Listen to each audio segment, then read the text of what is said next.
Welcome back to Rocket Rabbit Commentaries playthrough of Sonic 06. And now we begin the third and final of the character episodes. It's Shadow's story. And we begin in White Acropolis because I don't know why we start in White Acropolis as Shadow. We start in White Acropolis as Shadow because Shadow's running animation makes it look like he's skating, so it's perfectly appropriate for a snow level. Delayed explosions. And now we're They only explode when he needs them to. Transmission from HQ. There's an SOS coming from Dr. Eggman's base. Our last communication with our agent was 26 hours ago. And he sent us one stinky sack of shit. Understood. Initiating the mission now. So, as we're about to find out, Rouge has been trapped in Eggman's base for at least the past 12 hours. As a master of stealth herself, why hasn't she left yet? Well, it's because she's taking her time. She's thorough. She's a thief. What is he up to this time? Why is he keeping Rouge behind these doors? Why am I not solid sneaking my way through this part? It was implied that I wanted to do solid sneaking this episode. But yes, Shadow has emerged on the scene with his brand new exciting combat abilities. One Like of which Chaos is, Blast and homing attack and kick. now is Shadow's leg sweep better than Sonic's leg sweep? I'm pretty sure, yeah. Wait, doesn't Sonic just roll up into a ball when he does like a leg sweep attack? I believe one of the gems actually gives him a different leg sweep attack. Well, Shadow's I actually found much more use with Shadow's passive X attack than Sonic's ever had. I think with Sonic I was content to use the homing attack over and over again. However, when you start Shadow's campaign, the fucking game has to roll out like the most important part of his attack. Either that or I haven't figured out how to do it yet. It's when you have to spam the A button when you land with the homing attack. That's how Shadow stays in place and starts punch, kick, punch. Yeah. However, it looks like his basic homing attack is enough to take down a majority of the smaller enemies. Yeah, I like his basic homing attack. Let me clarify. I like everything about the homing attack except how long it takes to resolve. Yeah. You have to wait for him to start falling after he goes up in the air in order to fucking move again. This was also the moment in the game when I realized I was going to content myself on killing as many enemies as possible because Shadow is the combat-oriented Hedgehog. Although that is most certainly the case, that's why this part... actually, this part's not that much longer than other parts. No, I did good with these recordings. I only got stuck like halfway between this episode and the next one because of the stupid fucking requirement that I needed in order to exit the level. Which was... You have to take out all of the searchlights, even if you didn't get caught. Actually, wait. I think the game makes it so that you don't have to take out the searchlights if you don't get caught, but I did get caught, so there.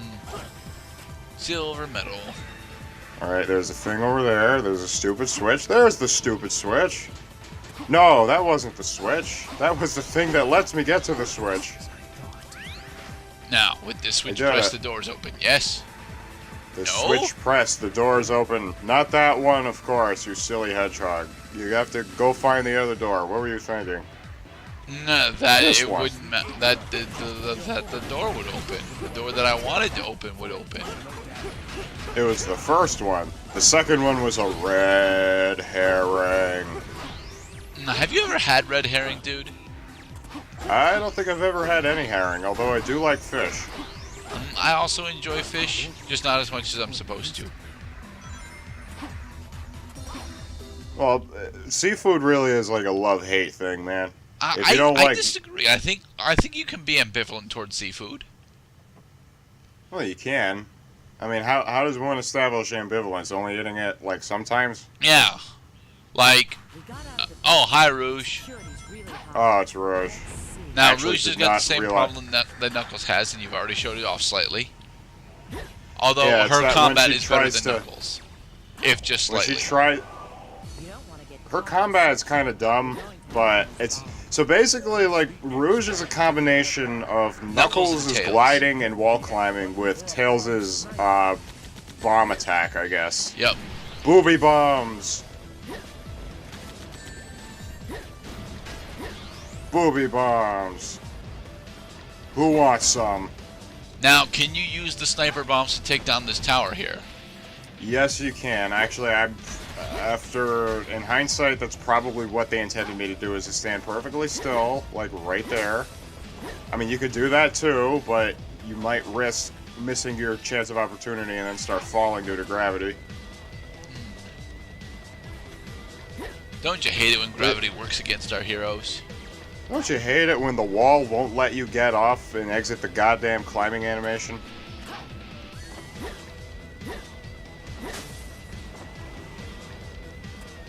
So what is What new a- in the world of Cloud? What's new in the world of Cloud is still reading Three Musketeers. Glad I finally got back to recording.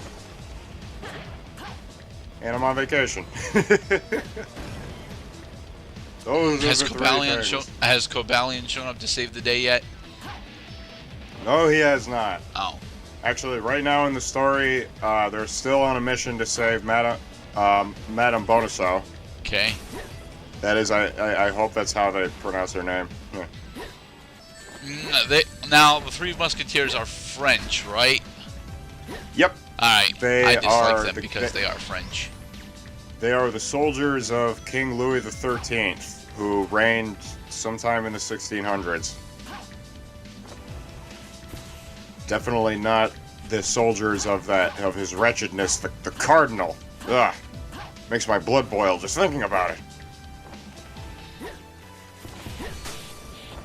So, the Hunchback of Notre Dame does take a small amount of inspiration from Three Musketeers. Then, Really?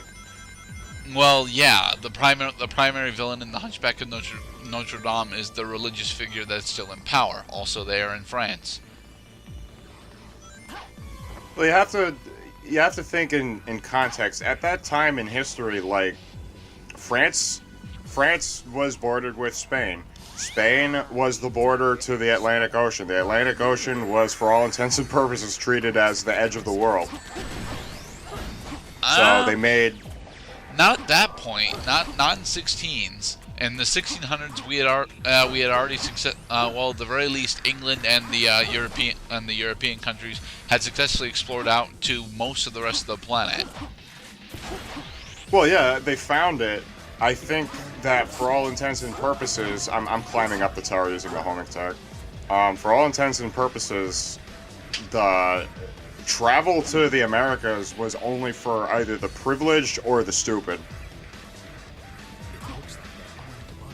You know, people, in other words, people who wanted to take the risk of moving to a new fucking place altogether. And now we have the buggy that has rocket launchers. Rocket launcher buggy. You press A to accelerate. You press X to brake. You press R to fire your rockets. That's about it. No, you cannot blow up the trees. Not the trees, no. Also, take care not to fall in the pits. You will die. A lot. Like right over here. Don't go right ahead. I know the game isn't nice of you to give you a good view of that pit that was there, but it's there. It can kill you. I kind of miss Lord Cat's reviews. What's new in the world of Gyrodot? I have successfully moved. I'm now in Sherwood. Yay. And Pokemon Shuffle is still a terrible goddamn game, despite the fact that like Cody picked up the mobile version. Have you told me about Pokemon Shuffle? That sounds vaguely familiar. I believe I've told you about Pokemon Shuffle and how its difficulty curve doesn't actually exist post 200. Yeah. Oh, is that the one where you're going? Is that like a dungeon crawler? No. Or is The that, dungeon that's crawler Mystery one Dungeon? is Pokemon Rumble World. What about Mystery Dungeon? Mystery Dungeon is also dungeon crawly, but in a different context. Gotcha. I actually like the Yeah, I Mystery lo- Dungeon series in general. I don't like the first game, but majority of the games after the first game are pretty good. Well, people love the game enough to make fun of it. Actually, that was one of my favorite moments from. It was the title escapes me right now. There was an animated video game parody video that I saw that. One of the people playing Pokemon Mystery Dungeon was Pikachu, but he kept yelling at all of his other. Yeah, I kept yelling at Pichu, and then Cyndaquil and Chikorita noticed that